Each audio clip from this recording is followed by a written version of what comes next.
ಎಲ್ಲರಿಗೂ ನಮಸ್ಕಾರ. ನೀವು ಕೇಳ್ತಾ ಇರೋದು ರೇಡಿಯೋ ಶಿವಮೊಗ್ಗ 90.8 FM ಸಮುದಾಯ ಬಾನುಲಿ, ಭರವಸೆಗಾಗಿ ಭವಿಷ್ಯಕ್ಕಾಗಿ ನಮ್ಮ ಬಾನುಲಿ.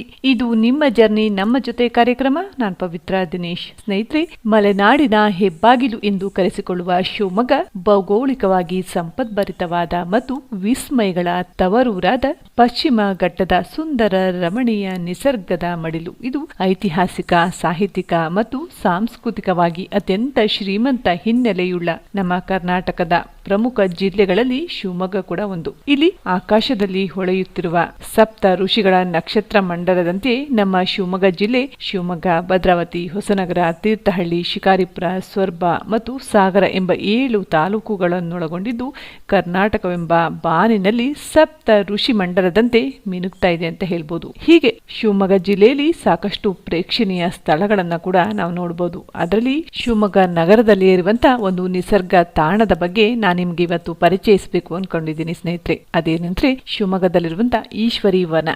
ಶಿವಮೊಗ್ಗದವರೇ ಆದಂತಹ ಶ್ರೀಯುತ ನಾಗೇಶ್ ಅವರು ಈ ಈಶ್ವರಿ ವನವನ್ನ ಸ್ಥಾಪಿಸಿ ಇಲ್ಲಿ ಸಾಕಷ್ಟು ಗಿಡ ಮರಗಳನ್ನ ಬೆಳೆಸಿ ಸಾಕಷ್ಟು ಪಕ್ಷಿಗಳಿಗೆ ತಾಣವಾಗಿ ಮಾಡಿರುವಂತಹ ಈಶ್ವರಿ ವನದ ಬಗ್ಗೆ ಒಂದಷ್ಟು ಮಾಹಿತಿಯನ್ನ ಇವತ್ತು ನಮ್ಮ ಜರ್ನಿ ನಿಮ್ಮ ಜೊತೆ ಕಾರ್ಯಕ್ರಮದಲ್ಲಿ ತಿಳ್ಕೊಳ್ಳೋಣ. ನಮ್ಮ ಜೊತೆಗೆ ಇವತ್ತು ಶ್ರೀಮತಿ ಮಂಜುಳಾ ಆರಾಧ್ಯ ಅವರು ಇದ್ದಾರೆ. ಇವರು ಈಶ್ವರಿ ವನದ ಬಗ್ಗೆ ಇನ್ನಷ್ಟು ಮಾಹಿತಿಯನ್ನ ತಿಳಿಸ್ಕೊಡ್ತಾರೆ. ಮೇಡಮ್ ನಮಸ್ತೆ, ಕಾರ್ಯಕ್ರಮಕ್ಕೆ ಸ್ವಾಗತ. ಮೇಡಮ್, ಶಿವಮೊಗ್ಗ ನಗರದಲ್ಲಿಯೇ ಇರುವಂತಹ ಈಶ್ವರಿ ವನದ ಬಗ್ಗೆ ಒಂದಷ್ಟು ಮಾಹಿತಿಯನ್ನ ಹೇಳ್ಬೋದಾ? ಎಲ್ಲರಿಗೂ ನಮಸ್ಕಾರ.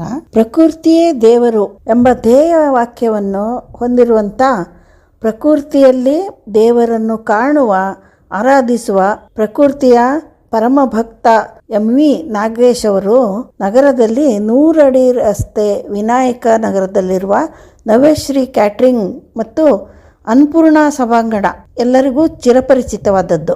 ಅದರ ಮಾಲೀಕರಾದಂಥ ನಾಗೇಶ್ ವಿ ಅವರು ಶಿವಮೊಗ್ಗದಿಂದ 5 ಕಿಲೋಮೀಟರ್ ದೂರದಲ್ಲಿರುವ ಅಬ್ಬಲ್ಗೆರೆ ಬಳಿಯಲ್ಲಿ ಹೆದ್ದಾರಿಯ ಪಕ್ಕದಲ್ಲಿಯೇ ತಮಗೆ ಸೇರಿದ 1 ಎಕರೆ ಭೂಮಿಯಲ್ಲಿ ಈಶ್ವರ ವನವನ್ನ ನಿರ್ಮಿಸಿದ್ದಾರೆ. ಸ್ವಲ್ಪ ಜಾಗವಿದ್ರೂ ಲೇಔಟ್ಗಳನ್ನು ನಿರ್ಮಿಸಿ ಹಣ ಮಾಡಲು ಮುಂದಾಗುವಂಥ ಜನರ ಮಧ್ಯದಲ್ಲಿ ಕೋಟಿಗಟ್ಟಲೆ ಬೆಲೆ ಬಾಳುವ ಜಾಗದಲ್ಲಿ ಪ್ರಾಣಿ ಪಕ್ಷಿಗಳು ಪರಿಸರ ಸಂರಕ್ಷಣೆಯ ದೃಷ್ಟಿಯಿಂದ 150ಕ್ಕೂ ಹೆಚ್ಚು ಜಾತಿಯ 1000ಕ್ಕೂ ಅಧಿಕ ವೃಕ್ಷಗಳನ್ನು ಬೆಳೆಸಿದ್ದಾರೆ.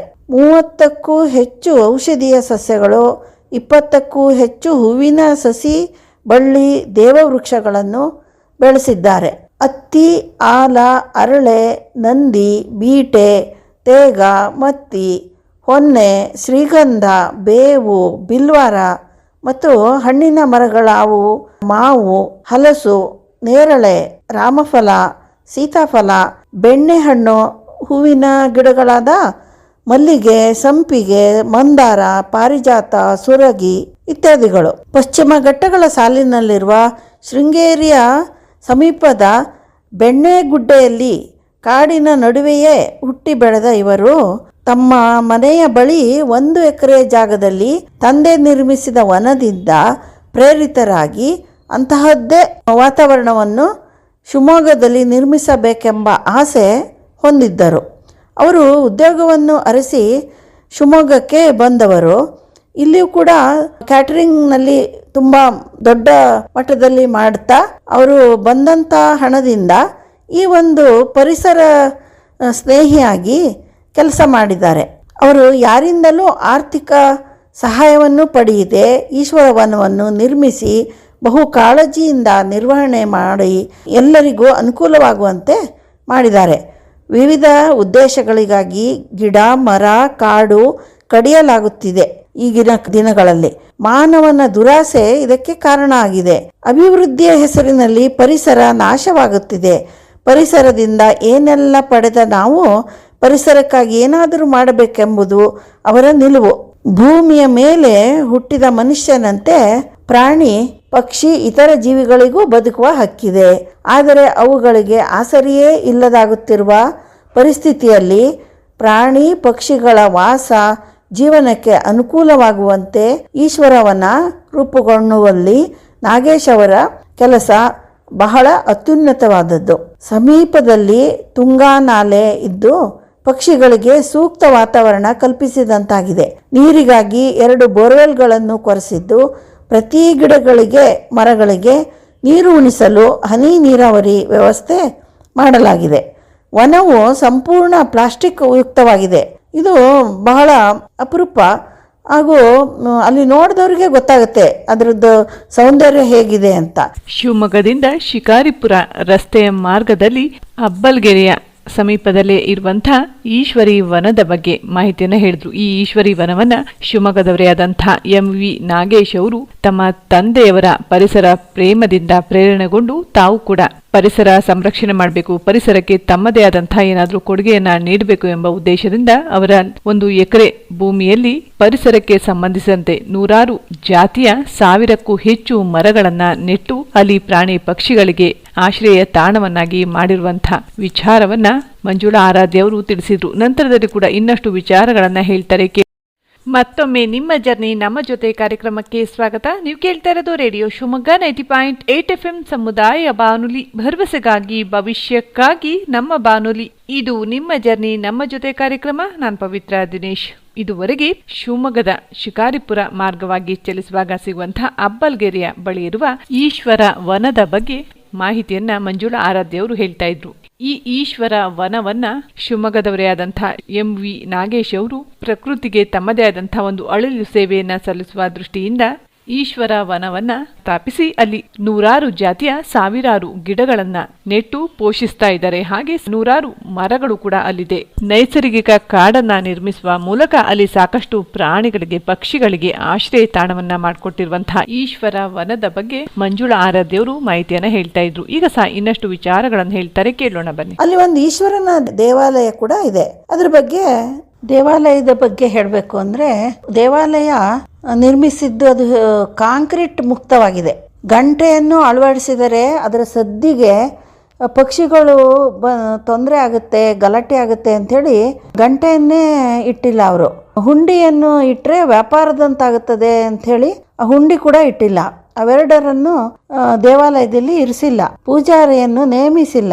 ಬಂದ ಭಕ್ತರು ಸ್ವತಃ ತಾವೇ ಈಶ್ವರನನ್ನು ಜಲಾಭಿಷೇಕ ಮಾಡಿ ಭಕ್ತಿಯಿಂದ ಪೂಜಿಸುವುದೇ ವಿನಃ ಇನ್ನಿತರೆ ಯಾವುದೇ ರೀತಿಯ ಆಡಂಬರಕ್ಕೂ ಇಲ್ಲಿ ಅವಕಾಶ ಇಲ್ಲ. ಪ್ರತಿ ವರ್ಷ ಶಿವರಾತ್ರಿಯನ್ನು ಇಲ್ಲಿ ಬಹಳ ವಿಶೇಷವಾಗಿ ವಿಜೃಂಭಣೆಯಿಂದ ಆಚರಿಸಲಾಗುತ್ತದೆ.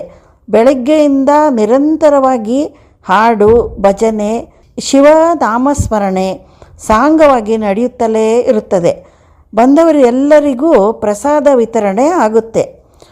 ಮನಸ್ಸಿಗೆ ಮುದ ನೀಡುವ ಈ ಹಸಿರು ತಾಣಕ್ಕೆ ನಾಗೇಶ್ ಅವರು ಪ್ರತಿದಿನ ಬಂದು ಹೋದರೆ ಅವರಿಗೆ ಸಮಾಧಾನ ಅಂತೆ.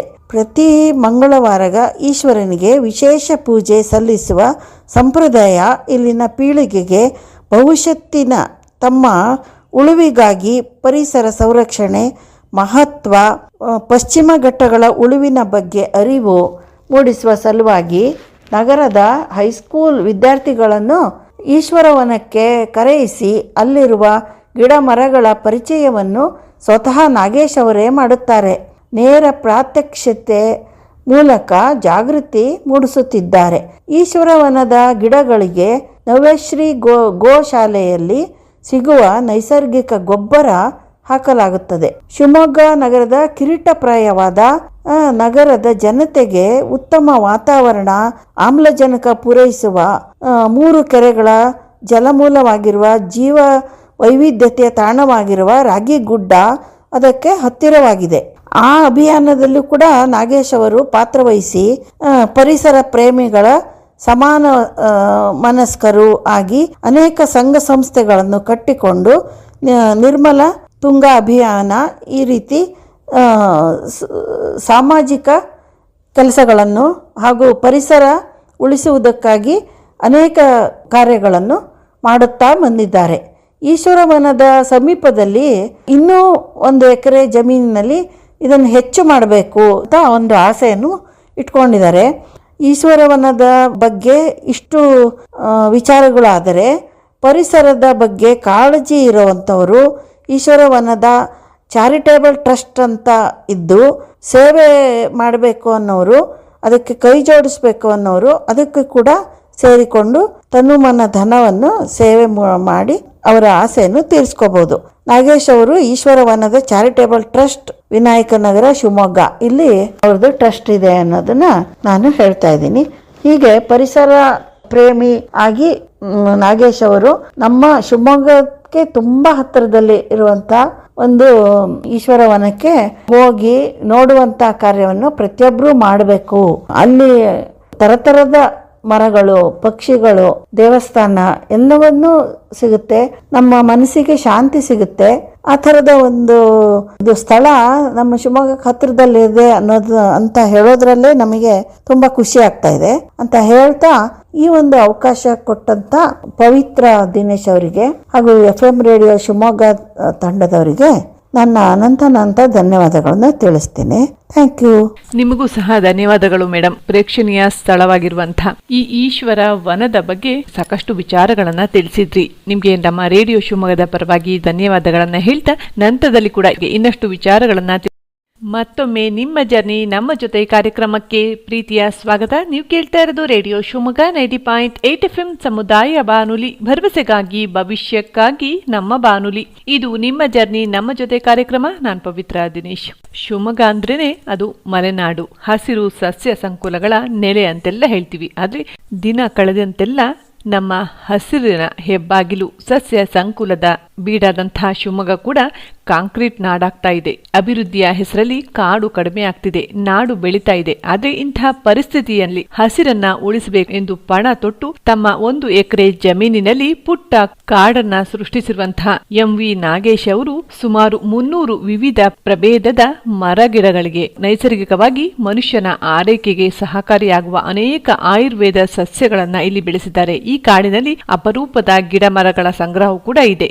ಜೊತೆಗೆ ಇಲ್ಲಿ ಈಶ್ವರನ ಒಂದು ದೇವಸ್ಥಾನವನ್ನು ಕೂಡ ನಿರ್ಮಿಸಿದ್ದಾರೆ. ಇಲ್ಲಿ ಮಂಜುಳಾ ಆರಾಧ್ಯ ಅವರು ಹೇಳಿದ ಹಾಗೆ ಇಲ್ಲಿ ಗಂಟೆಯನ್ನ ಇಟ್ಟಿಲ್ಲ. ಯಾಕೆ ಅಂತ ಹೇಳಿದ್ರೆ ಗಂಟೆಯ ಶಬ್ದಕ್ಕೆ ಅಲ್ಲಿ ಸುತ್ತಮುತ್ತ ವಾಸಿಸಿರುವಂತಹ ಪಕ್ಷಿಗಳಿಗೆ ತೊಂದರೆ ಆಗಬಹುದು ಎಂಬ ಉದ್ದೇಶದಿಂದ ಗಂಟೆಯನ್ನು ಕೂಡ ಇಟ್ಟಿಲ್ಲ. ಹಾಗೆ ಕಾಣಿಕೆ ಡಬ್ಬಿನ ದೇವಸ್ಥಾನ ಅಂದ ತಕ್ಷಣ ನಮ್ಗೆ ನೆನಪಾಗೋದು ಕಾಣಿಕೆ ಡಬ್ಬಿ. ಆದ್ರೆ ಇಲ್ಲಿ ಕಾಣಿಕೆ ಡಬ್ಬಿಯನ್ನ ಕೂಡ ಇಟ್ಟಿಲ್ಲ. ಇದು ಪರಿಸರದ ದೇವಾಲಯವಾಗಿರೋದ್ರಿಂದ ಇಲ್ಲಿ ಹಣ ಹಾಕಲು ಹುಂಡಿ ಕೂಡ ಇಲ್ಲ. ಜೊತೆಗೆ ಯಾವುದೇ ಪುರೋಹಿತರನ್ನು ಕೂಡ ಇಲ್ಲಿ ನೇಮಿಸಿಲ್ಲ. ಇಲ್ಲಿ ಯಾರೇ ಪರಿಸರ ಪ್ರೇಮಿಗಳು ಈಶ್ವರ ವನವನ್ನ ನೋಡೋದಕ್ಕೆ ಬಂದ್ರು ಕೂಡ ಅವರೇ ಆ ದೇವಾಲಯದಲ್ಲಿ ದೇವರಿಗೆ ನಮಸ್ಕರಿಸಿ ಅಥವಾ ಕಾಡಿನ ಸೊಬಗನ್ನ ಸವಿಯಲಿ ಎಂಬ ದೃಷ್ಟಿಯಿಂದ ನಾಗೇಶ್ ಅವರು ಈ ಪುಟ್ಟ ಕಾಡನ್ನ ಶಿವಮೊಗ್ಗ ನಗರದ ಮಧ್ಯದಲ್ಲಿಯೇ ಸ್ಥಾಪಿಸುವ ಮೂಲಕ ಸಾಕಷ್ಟು ಜನರು ಈಶ್ವರಿ ವನಕ್ಕೆ ಭೇಟಿ ನೀಡುವ ಮೂಲಕ ಅಲ್ಲಿಯ ಪ್ರಕೃತಿ ಸೌಂದರ್ಯವನ್ನ ಸವಿಬಹುದು. ಕೇಳಿದ್ರಲ್ಲ ಸ್ನೇಹಿತರೆ, ನಮ್ಮ ಇವತ್ತಿನ ನಿಮ್ಮ ಜರ್ನಿ ನಮ್ಮ ಜೊತೆ ಕಾರ್ಯಕ್ರಮದಲ್ಲಿ ಶಿವಮೊಗ್ಗದ ನಗರದಲ್ಲಿ ಇರುವಂತಹ ಈಶ್ವರಿ ವನದ ಬಗ್ಗೆ ಸಾಕಷ್ಟು ವಿಚಾರಗಳನ್ನ